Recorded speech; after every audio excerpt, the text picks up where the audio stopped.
Greetings, friend. I will show you how to solve this puzzle by Wisteria Fall without marks. This is called Every Day is a Winding Road. Not only will I solve without marks, I'll explain all my Sudoku tips, tricks, and strategies as I do it. You can kind of see that starting grid kind of connects all together with the nice sequence of digits, hence the name. Click below if you want to give it a go with that. It's solving time. Okay, got a 4, 5 here, 4, 5 here, means the 4 and 5 are in these two spots. I have a 5 down here in row 9, so you know this has to be a 5, and that has to be a 4. I am going to solve this without marks. I asked Wisteria, as part of the Seller Spotlight series, to give me a puzzle that might be a little bit easier to solve, to kind of highlight some of these strategies and kind of show a little bit more of her solving or setting style. And so she gave me this to do. I'm going to do it without marks. A lot of fun with puzzles you can solve without marks, and I'm going to show you this one right here. All right, so check out this one. See how this one cuts across row 8, and then it comes down column 8. Well, that means the one's limited to one of these two spots here. And I said I'm not going to do any marks, but I will do a little bit of coloring to kind of show, you know, one's got to be one of those spots. And so you have that one here. This one's in one of those spots. The one's here. So if you look in block 7, where could a 1 be? Well, with this one coming down, it can't be here. So a 1 actually has to be in this cell. It can no longer be up here because we know a 1 in row 7 will have to be in block 9 there. Okay, so that's a pointing pair, and you can see those without marks, as I just kind of pointed out. I won't color in the other ones, but there are going to, I think, there are going to be a lot of other pointing pairs in here help make this kind of a fun puzzle. But let's keep on moving with the ones. Anywhere else we can do as far as the one solving goes? 2 spots for 1 there. But as you see, as this one comes up column 5 and this one cuts across row 4, it means a 1 has to be in one of these 2 spots. So another pointing pair. So the 1s can't be anywhere in row 5 in block 4. That means the 1 actually has to be right there. And so as soon as I get out of color mode, I will mark that one right there. Nice. And then kind of looking, I can't think I can do anything else with the 1s just yet. So let's look at the 2s. Okay, we got the 2s. You'll notice there's a 2 cut across row 8, 2 come down column 2. So a 2's got to be in one of these 2 spots here in block 9. Since the 2's already claimed in block 9 for column 1, that means that a 2 has to be here.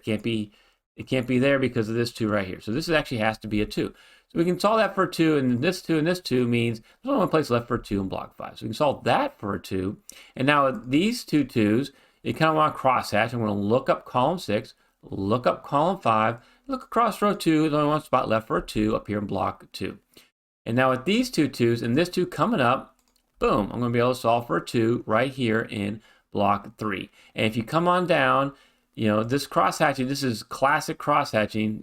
2 there, means only one place left for a 2 here in block 9. And now we come on back and we can solve our last 2. That was pretty fun. And now if you remember, we had 2 spots for 1 here in block 9. Well, I just filled one of those spots in with this 2. So that means I can come on back and go, okay, 1 here, 1 here. I can actually solve this for a 1.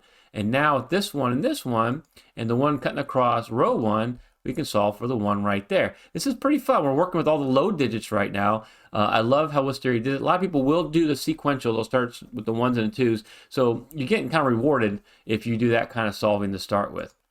Only one place left for a 1 in block 2. Hopefully you see that it has to go right there. And now we can solve our last one right here in block 5. So all kinds of progress that we've made in this puzzle, the 1s and 2s, and all without marks. Hopefully you're seeing that this is a lot of fun. It actually reminds me of another puzzle I've done that I saw without marks. Stay tuned to the end. I'll put a link to that because it's just as fun as this one, and it's got by another fantastic setter. You're going to want to watch it.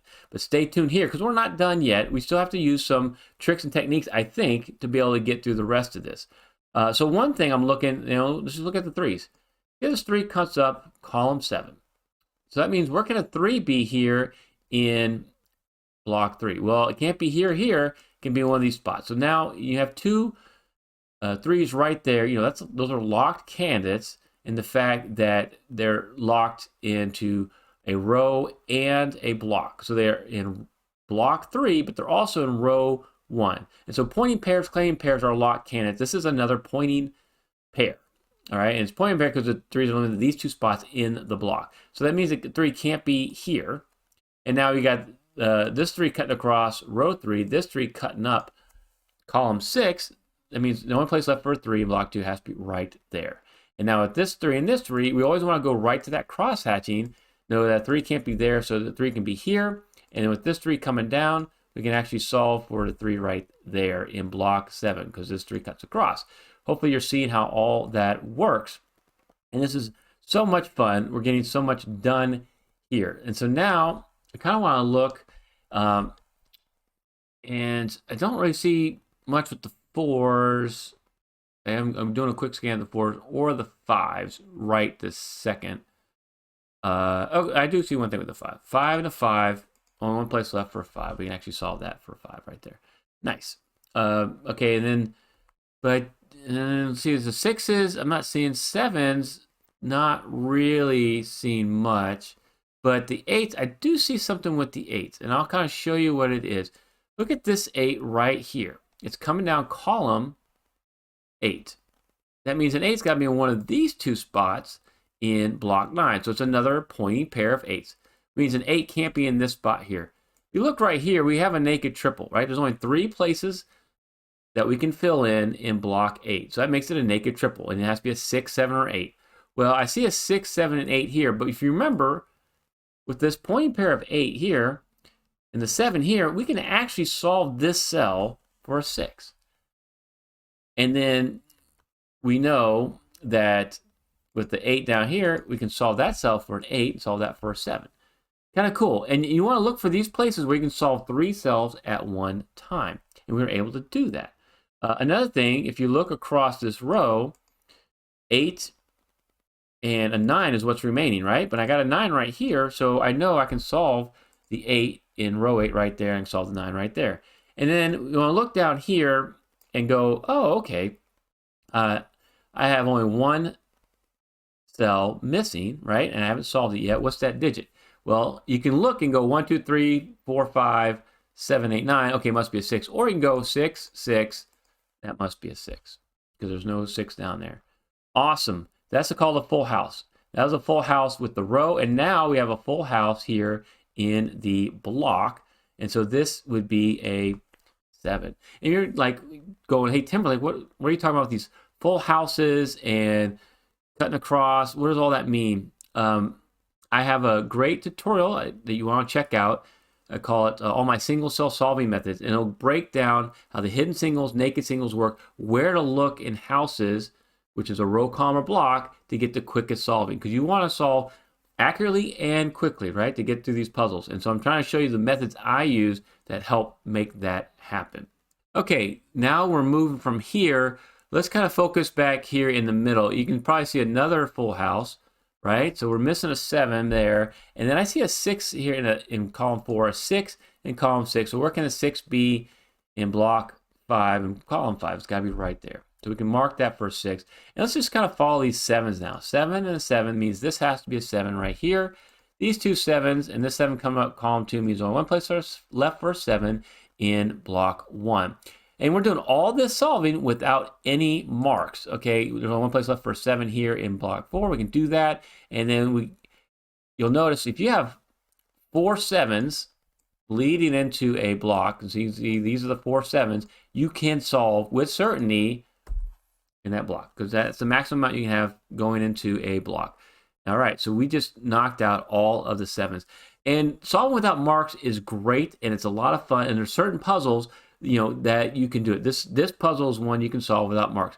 And you're going, oh, Timberlake, I got to solve every puzzle without marks. No, there's actually 3 different ways you can solve a puzzle. Without marks, with marks, this is my most common way of solving.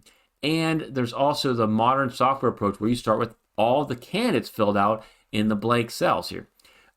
Either one's acceptable. It all depends on what type of solving you're trying to do, how hard the puzzle is. In fact, I'll put a link to that right now. You can go check that out and kind of get more information on what it means to solve the puzzle in different methods and different ways. Meanwhile, let's finish the rest of this great solve. So what do we have up here? We are missing, it looks like, a 9 and an 8. I got my 9 right here. So this is your 9 and this is your 8. I want to focus on places, houses, the rows, columns, and blocks, where there's only like one cell remaining, 2 cells remaining, see if I can solve those. That'll be our quickest way to get through the rest of this puzzle. So 8 and 8 and 8 means that's got to be an 8. And so what's remaining here, it looks like a 4 and a 9, 2 cells remaining. There's got to be your 9, and that's got to be your 4. Now, I look at these two 4s, and that's got to be 4. So I'm going from the 2 cells, 3 cells, and then right back to cross-hatching, which is the quickest method. You keep switching between the two, and you'll get through a puzzle pretty quickly. There's a 4 and a 4. With this 4 means a 4 has to be right here. We still can't solve the two 4s right there, which is kind of interesting. However, let's look at the 6s. Okay, guys, 6 cutting across here means the only place left for 6 in block 3 has to be right there. And then 6 in this 6 means the 6 has to be right here. And now with these two 6s, where can we solve? I'm looking up here at this full house going, okay, that's got to be a 6. And now this has to be your last 6. And you remember with the 4s, we had two places remain, but now we solve that 6. This has to be your 4. So I'm using kind of that memory to go, oh yeah, where can the 4 be? And then I look down here and go, oh yeah, then this block, there's no 4. So I know that has to be your 4, and then the remaining digit would be a 9. And then I'll come up here and see this full house, we're missing a 5. So let's solve that 5, and you see how much progress we make every time we do that. Now let's kind of cut across right here, and I'm missing 2 cells, right? An 8 and a 9. Here's my 8 in column 8, so I can fill in that for an 8 and that for a 9. And now I've created another full house, so I will go and try to solve this full house. You know, that's got to be a 5. Now I want to look within the block. This is the easiest way to figure out the remaining full house here, and that's got to be a 3. And now this 3 and this 3 right here means only one place left for a 3 in block 4. Hopefully you're kind of following my eyes and how we're doing it. This is the critical part to get through the rest of the solve. And the 3 coming up here means the only place left for a 3 in block 3 has to be right there. And then we have a 5 to finish this full house. Okay, we only have a few cells remaining. Best thing to do is go for the full house first. We know that that has to be a 9. And then cut over to the adjacent block and go, okay, and there's no 9 here, so that has to be your 9. And then this can be the remaining cell, which is an 8. And then same thing, I look over here, there's no 8. So that has to be your 8. We can solve our last cell for a 5.